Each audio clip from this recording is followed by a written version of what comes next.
दीवार पर टंगी सास। पंजाबी में कहावत है, सास चंगी होवे या ते दीवार ते टंगी होवे। संगीता की शादी भी एक ऐसे ही घर में होती है जहां उसकी सास दीवार पर टंगी होती है। ससुर और पति शादी के पहले दिन उसे सास के फोटो के सामने ले जाते हैं, जहां ससुर जी कहते हैं, बेटा बेटा संगीता, ये तुम्हारी सास थी, बहुत नेक और भली, लेकिन थोड़ी गुस्सैल थी। गुस्सा आने पर सब तहस नहस कर देती थी, पर अब ये इस दुनिया में नहीं है। हाँ संगीता, माँ होती तो तुम इनकी कोई बात टाल नहीं सकती थी, वरना तो माँ घर में भूचाल ले आती। संगीता मन में खुश होती है कि अच्छा है कि ऐसी औरत अब इस घर में नहीं है, लेकिन दिखावे के लिए वो जैसे ही सास की फोटो के सामने हाथ जोड़कर खड़ी होती है, ये क्या? सास उसे देखकर मुस्कुराने लगी। संगीता आंखों को मलकर एक बार फिर से देखती है, लेकिन फिर सास के चेहरे का भाव, भंगिमा यानी एक्सप्रेशन बिल्कुल बदले होते हैं। वो अपने पति और ससुर को कहती है, माँ की तस्वीर तो स्माइल कर रही है। ना ना बेटी, ये कैसे संभव है? जरूर तुम्हें कोई गलती हुई होगी, ऐसा कैसे हो सकता है? लगता है तुम शादी की सारी फॉर्मेलिटी करते करते थक गई हो, तुम्हें आराम की जरूरत है संगीता। खैर, सारे संगीता की बात को इग्नोर कर कमरे में चले जाते हैं।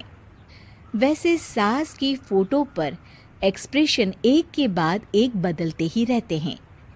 सुबह होती है, पति और ससुर को काम पर भेजकर संगीता कमरे की सफाई करने में लग जाती है कि तभी उसे आवाज आती है, टेबल ठीक से साफ करो। ऐसे भी कोई टेबल साफ करता है? इससे अच्छा तो ये गंदा ही था। किसी औरत की आवाज सुन संगीता दंग रह जाती है और सोचने लगती है कि आवाज कहाँ से आई। आवाज को नजरअंदाज कर वो फिर से अपना काम करना शुरू करती है, लेकिन इस बार तो आवाज बिल्कुल उसके कान के पास से आती है। मेरा घर है ये। जब तक मैं थी चमका कर रखती थी, हर एक चीज शीशे की तरह थी। तुम्हें तो ना सफाई आती है ना कुछ पता है। क्यों तुम्हें मेरे घर की जिम्मेदारी दे दी गई है? पता नहीं तुम में मेरे बेटे को क्या दिखाई दिया। मैं होती तो एक से बढ़कर एक लड़कियों की लाइन लगा देती। अब संगीता को समझने में देर नहीं लगी कि ये आवाज किसी और की नहीं बल्कि उसकी सास की है, जो दीवार पर टंगी है। वो उसके पास जाती है और कहती है, नमस्ते सासू माँ, मुझे तो कल ही लग रहा था कि दीवार में कुछ काला है। वो दीवार नहीं, दाल होती है पगली। सही पकड़े हैं सासू माँ। तो क्या हो गया आपको जो आप यहाँ भी चैन से नहीं बैठी हैं? सुना मैंने आपका व्यवहार काफी गुस्से वाला था। चुप रह तू, ज्यादा बकर बकर ना कर। घर का काम करना तो आता नहीं, आई है मुझसे बहस करने। हाँ देखिए सासू माँ, मैं आपसे साफ साफ कह देती हूँ, मुझसे पंगा लेने की कोशिश मत करिएगा। तभी पीछे से संगीता का पति आता है।